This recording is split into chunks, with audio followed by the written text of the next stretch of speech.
नवनवीन ताज्या घडामोडी जाणून घेण्यासाठी लाल दिवा न्यूज चॅनलला लाईक करा, शेअर करा आणि सबस्क्राइब करायला विसरू नका।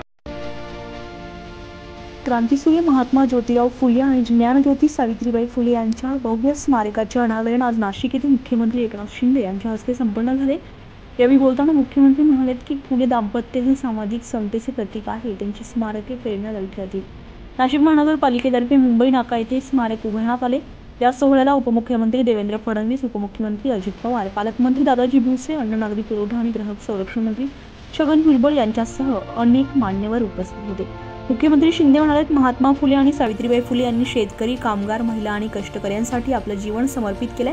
त्यांचे कार्य केवळ महाराष्ट्रासाठीच नव्हे तर संपूर्ण जगासाठी प्रेरणादायी आहे। त्यांच्या आदर्शांनी आपल्याला सतत प्रेरणा मिळेल। राज्याच्या विकासाची दिशा स्पष्ट करताना मुख्यमंत्री म्हणाले, शिक्षण, आरोग्य, कृषी, सिंचन, रोजगार, उद्योग आणि कौशल्य विकास या सर्व क्षेत्रात आपण काम करत आहोत। सावित्रीबाईंनी मुलींच्या शिक्षणासाठी जे कार्य केले त्याच मार्गावरून चालत मुख्यमंत्री माझी लाडकी बहीण या योजनेद्वारे मुलींना आर्थिक मदत देण्यात येत आहे। उपमुख्यमंत्री फडणवीस म्हणाले, महात्मा फुले आणि डॉक्टर बाबासाहेब आंबेडकर यांनी दाखवलेल्या समतेच्या मार्गावरूनच आपल्याला वाटचाल करायची आहे। फुले दाम्पत्याने प्रवाहाविरुद्ध जात समाज सुधारणेसाठी केलेलं कार्य अतुलनीय आहे। उपमुख्यमंत्री अजित पवार म्हणाले, फुले दाम्पत्याने सामाजिक समतेसाठी केलेल्या लढ्यामध्ये स्त्री शिक्षणाला महत्त्वाचे स्थान दिले। त्यांच्या विचारांचा वारसा पुढे नेण्याचा प्रयत्न करू।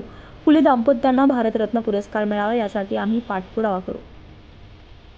यावेळी मंत्री छगन भुजबळ यांनीही मनोगत व्यक्त केले। त्यांनी फुले दाम्पत्यांच्या कार्याचं स्मरण करून त्यांच्या विचारांना आचरणात आणण्याचं आवाहन केले। स्मारकाचं लोकार्पण झाल्यानं नाशिक शहरामध्ये एका नव्या वास्तूची भर पडली असून पर्यटकांसाठी एक आकर्षणाचं केंद्र ठरणार आहे।